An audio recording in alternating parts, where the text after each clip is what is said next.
Not a Date by Dracogotgame. Summary. Harry and Draco have a movie marathon on Halloween. Harry swears it's not a date, but Draco wishes it were. "You're sure I can't talk you into coming over to the burrow?" Ron asked as he shrugged into a jacket. "Mom's making pumpkin pie." "Can't go the thing," Harry replied distractedly. He was busy carting armloads of those movie disc things over to the television set. Ron cocked his head and squinted at some of the titles. Night of the Living Dead, Fright Night, Creature Feature, Nightmare on Fear Street, The Werewolf Returns. "Wow," Ron quipped. "So, explain. How do you plan to seduce Malfoy if he's going to spend the whole night shaking like a leaf under your bed?" "What? Why the hell would I— Ow!" Harry emerged from behind the telly thing, rubbing his head. He gaped at Ron incredulously. "Who said anything about seducing Malfoy?" he demanded. "I just invited him over to watch a couple of movies, that's all. Madam, Ron, we've talked about this before. Draco and I are just friends." "Okay." Ron blinked, somewhat taken aback by the force of Harry's rant. "Sorry," he offered. "I just assumed, you do spend a lot of time with him. And honestly, I've never seen you put this much effort into a date before." "It's not a date," Harry exclaimed impatiently. "We're just two friends catching up. Besides, this is Draco's first time watching a movie and I want it to be fun for him. Friends do that, you know." "Right," Ron agreed, nodding along. "Say, Harry, if this is just a friendly get-together kind of thing, can Hermione and I come?" He rolled his eyes as Harry froze in his tracks, visibly floundering for an excuse. Ron scoffed and headed for the door. "Have fun on your non-date," he called over his shoulder. "Don't forget to hang a sock on the door." "Sod off," Harry grasped sullenly. Ron snickered and shut the door behind him. Weasley took the stairs, and the Notice Me Not charm dissipated. Draco heaved a sigh of relief and dragged a shaky hand over his face. Thanks Salazar he hadn't been discovered. He was mortified enough. Draco groaned and rested his head against the wall. How could he have been so stupid? Potter's invitation hadn't exactly been specific, but for Draco to assume that the man had asked him out on a date. Of course Potter had meant an evening with a friend. Why in the world would he even consider someone like Draco when he could have anyone he wanted? Draco should never have assumed it was anything more than that. This was entirely his fault. The only bright spot of the whole debacle was that he'd figured out his faux pas before embarrassing himself completely. Yes, all he had to do was go in there, pretend nothing was amiss, and spend a few hours with Potter. No harm done, right? It still hurt, though. Draco knew he'd been harboring feelings for Potter for a while now. A small part of him had hoped that Potter would return his interest, unlikely though it may be. Now he knew it was never going to happen. He hadn't had much of Potter's discussion with Weasley, but at one point he had all but yelled out, "It's not a date!" If that wasn't clear indication of his feelings on the matter, Draco didn't know what was. He was still waffling between knocking on Potter's door and running home and begging off the whole thing entirely when he felt a tap on his shoulder. "Evening, Malfoy!" Seamus Finnegan greeted with a cheerful grin. "What brings ye to our neck of the woods?" Draco blinked in surprise. He was about to ask the former Gryffindor the exact same question, and then he remembered that Finnegan was in Auror training as well. All the junior Aurors were housed in the same building complex. Of course, Finnegan and Potter were probably neighbors. "I was just going to see Potter," Draco replied cautiously. "He invited me over, so—" "Yeah?" Finnegan questioned, cocking his head curiously. "So you're on a date?" Draco's mouth twisted. "Definitely not," he bit out. "I see." Finnegan's smile grew wider, and his eyes travelled down Draco's frame. Draco frowned and took a tentative step back, but Finnegan just sidled over to him. "I was going to see Harry myself. Me and the boys are throwing a little Halloween get-together at my place. In fact, why don't you come too? We could all hang out." He elaborated, leaning in just a bit closer. "Maybe you and I could get to know each other a little better." "Oh!" Draco blurted, somewhat caught off guard. That sounds nice, but I should—" "Hey, someone out there!" A voice called out suddenly. Draco and Finnegan both turned around as the door swung open. Potter's expression brightened as he caught sight of Draco. "Draco!" he exclaimed. "You made it!" "Hello, Potter," Draco muttered, offering a forced smile of his own. "Hey, Seamus," Potter greeted his friend. He sounded a little perplexed. "I thought you and Dean had a party tonight." "We do," Finnegan replied. "In fact, I was just talking to Malfoy here." Draco didn't know why he did it. It was an impulse, an attempt to salvage some shred of dignity from this appalling evening.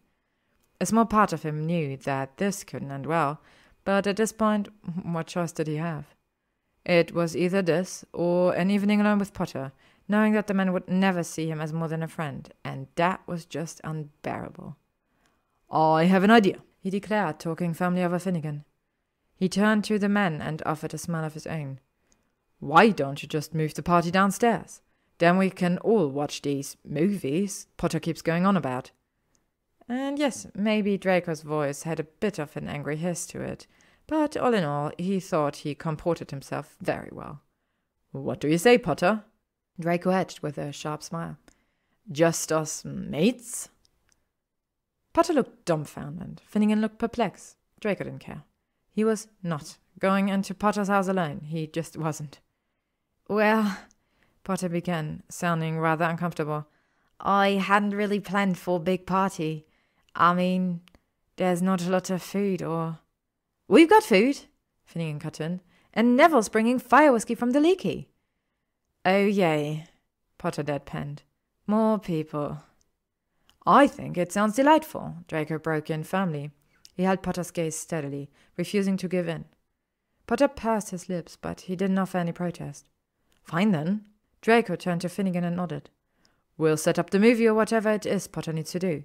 You get everyone else down here. See you in 5, yes?" Finnegan answered with a flirtatious wink. "Not a second later," he promised. Draco smirked and shouldered past Potter into the flat. "I guess we'll see you and Dean here then," Potter muttered, addressing an enthusiastic Finnegan. "And Neville too," Finnegan added. "This is going to be awesome. We're—" Draco blinked in surprise as Potter cut Finnegan off by slamming the door rather forcefully in his face. What was that all about? Potter turned to him, looking put out and mutinous. "Come on," he grumbled, heading for the den. "We should probably set up for the party." Draco proceeded with his awful evening, firmly believing that it couldn't possibly get any worse from here on out. He was wrong. Muggle horror movies were an exercise in torture. "No, no, no," Draco whispered, watching the horrifying scene unfold on the television screen. "She's going in there. Why is she going in there?" Potter contributed, scowling sulkily into a glass of whiskey. Finnegan was a lot more forthcoming. He sidled over and swung an arm around Draco's shoulders. "It'll be okay, Malfoy," he purred, brushing burled fingers against Draco's nape. "I'll be right there with you through the whole thing." Draco nodded distractedly. He didn't notice Potter glaring daggers at Finnegan. "Turn around! For love of Merlin, woman! There's a vampire in there!" Thomas yelled abruptly. Draco emitted a startled yip at the sudden outburst, and Finnegan promptly took his opportunity to pull him closer. "Dean, don't do that," Longbottom scolded, pouring another round of whiskey. "Anyone want a top off? Harry?" "I'm fine," Potter grumbled from his seat. He cast another disparaging glare in Finnegan's direction. "Hey, Seamus, you want to give Malfoy a little breathing room?" "Hey, I'm just doing my duty as an aura," Finnegan replied cheekily. "Protect and serve, that's our motto." "Why don't you protect Dean instead?" Potter demanded irritably. "He's starting to look like a Petrificus victim." Fine," Dean mumbled shakily, taking a large swig of his whiskey. "We're all fine," Draco added sharply. He gave Potter an icy glance. "Perhaps you should focus more on the movies and less on Finnegan." Potter gaped at him. "But—" "Really, Potter, stop it," Draco bit out. "We're all friends here, after all." With that, he turned his attention back to the screen, making a point of ignoring Potter's upset expression. What did he care anyway if Finnegan was flirting with Draco? Potter had defined their relationship in no uncertain terms, after all. Now, apparently, Draco wasn't allowed to get attention from anyone else either. Of all the... "Oh God, Drake!" Thomas shrieked again. "It's happening. She's gonna." Draco stiffened on instinct. The woman on the screen was approaching the crypt, her shaking hand wrapped around the ornate handle. Draco gasped and hid his face in his hands, only daring to peek through his fingers. Finnegan squeezed his shoulders gently, but it was poor comfort. The woman swung the door of the crypt open. It was empty. "It's empty!" Longbottom gasped. "But there was..." A dark shadow moved in the corner. There was a glint of sharp fangs and thin, bloodless lips curling in a smile. The woman froze and her eyes widened. Draco swore he saw the exact moment when the horrifying realization struck her. A scream caught in his throat as she turned around and came face to face with... "Vampire!" Thomas screeched. Several things happened at once. The vampire lunged for his victim. Longbottom cast a blue streak. Thomas flailed and knocked over a glass, and Draco screamed in terror, flung his arms around Finnegan, and buried his face in his shoulder. He thought he heard Finnegan chuckle, but he was too overwrought to bother. "Okay, that's it!" The lights went on, the screen went black. Draco blinked in confusion as he sat up, disentangling himself from equally confused Finnegan.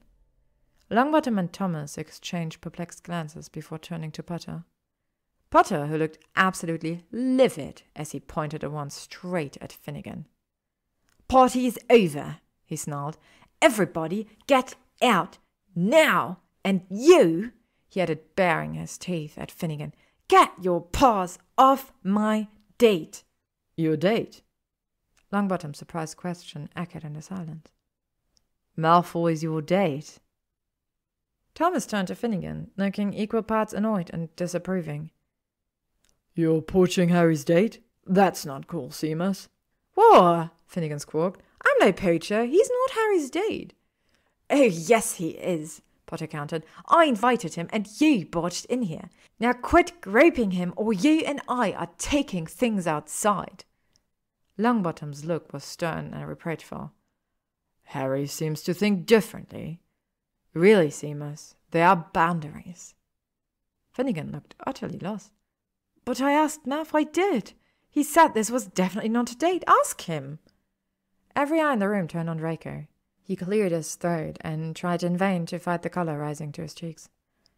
The silence settled again, accompanied by confused stares from Longbottom and Thomas. Finnegan crossed his arms and adopted a sulky expression, muttering under his breath about it not being his fault. Draco wished he could just disappear into a hole in the ground. "Malfoy?" Potter's voice was soft and hopeful, and it just stoked Draco's irritation. He pursed his lips and looked the Pret right in the eye as he spoke. "It's not a date. Potter can certainly attest to that. We're just friends, nothing more." "That's not true," Potter protested. Draco stood up and sneered at him. "That's not what you said to Weasley." Potter's eyes widened with a sudden realization. "Oh," he mumbled quietly. "You heard that?" "Yes," Draco retorted, crossing his arms and turning his back to Potter. He didn't want the man to see the flash of hurt in his eyes. This was embarrassing enough. There was another length of tense silence. It was Longbottom who spoke first. "Well, it seems like you two have some things to talk about. We'll just get out of your way." "Thanks for the party, Harry. It was... yeah, bye." They filed out, with Finnegan still telling anyone who would listen that he wasn't a poacher. The last thing Draco heard before the door was shut was an exacerbated Thomas telling him to shut up already. Then he was alone with Potter, and there was nothing but silence. "So..." Potter cleared his throat and scuffed his shoe against the carpet. Draco rolled his eyes and turned to face him, quirking an eyebrow. Potter ducked his head again, looking suitably ashamed of himself. "I'm sorry what I said to Ron," he said. "It wasn't true. I know that now. I really like you, Draco." "Just not enough to admit that this was a date," Draco contributed. "I'm not good with figuring out my feelings," Potter admitted quietly. "I guess it was just easier for me to pretend we were friends." Draco's glare intensified, and Potter held his hands up in a gesture of placation. But I would have worked it out eventually. Well, that's certainly true, Draco commented wryly. And all it took was Finnegan stepping all over your territory for you to figure it out. Potter's expression darkened. I didn't like that, he grumbled sullenly. I wanted to hack Seamus for touching you. I wanted to hack myself for not telling you how I felt when I had the chance. He took a step closer, expression intent and determined. I was supposed to be the one holding you through the scary part. It should have been me you clung to when you were scared, not Seamus. I wasn't clinging, Draco snapped defensively. Potter's lips twitched, and he looked like he was valiantly trying to hold back a smile. Draco glared at him. Well, it doesn't matter now anyway. You should have said something, and you didn't, and it hurt my feelings when you told Weasley we were just friends. Potter's face fell again. Will you let me make it up to you? He implored, and he looked so sad and apologetic that Draco almost gave in. Potter approached him again, looking tentative and hopeful. I'd like to go out on a date, a real date, if you'd still like to. Potter reached out for his hand. His fingers wrapped around Draco's wrist, pulling him closer. Draco followed without protest, momentarily distracted by the flash of anticipation in Potter's green eyes. And then he remembered why he was still so upset and promptly pushed Potter away. I'm going home, he announced, stepping away and resolutely ignoring the crushed look on Potter's face. Goodbye. And with that, he turned and left, making sure to slam the door behind him. Harry slumped on his couch, feeling utterly dejected. How had he messed this up so much? He'd been struggling with his feelings for Draco for so long. When Ron had brought up the date thing, he'd denied everything out of pure habit. Now Draco was angry with him, and any chance Harry could have had was gone forever. Suddenly, the door opened with a loud click, and Harry jumped. His eyes widened as Draco strode in and shut it firmly behind him. I can't go home, he announced accusingly. Harry's heart leapt. He scrambled up at once, trying and failing to ignore the slight flutter of hope in his chest. What's the matter? Draco scowled at him. A slight flush tinted his cheeks. He still looked put out and annoyed, but he made no move to leave again. It's dark outside, he informed Harry tersely. And your stupid movie messed up my head. I can't go back to an empty house right now. This is all your fault, Potter. Harry's lips twitched, and he forced himself not to break into an outright grin. Yeah, he conceded, with a hint of a smile. That's my bad. Draco huffed and crossed his arms, still looking put out and sulky and adorable. Harry had to resist the urge to just wrap him up in his arms and keep him there. You know, he offered instead, it might help if we watched the whole thing 2 or 3 times. It won't seem so scary then. Draco raised an eyebrow, and a slight smirk played on his lips. Harry had the strangest feelings. He wasn't as scared as he was letting on, but that was fine. If Draco wanted an excuse to stay, Harry sure as hell wasn't going to deny him. Draco made the decision for both of them. He gave Harry another somewhat exaggerated glare and settled on the couch. Harry grinned and followed without protest, sitting next to Draco and turning down the lights. Just so we're clear, Potter, Draco said as Harry fiddled with the remote. This is not a date. Harry nodded in agreement and settled back as the movie started. Not a date, he murmured in Draco's ear. Maybe later, when you're not so mad at me, we can try going on a real one and see how things go. Draco just sidled closer and tucked his head under Harry's chin. We'll see. His grip on Harry's shirt tightened when the vampire made his first appearance.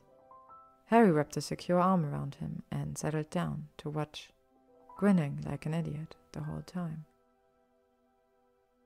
The end.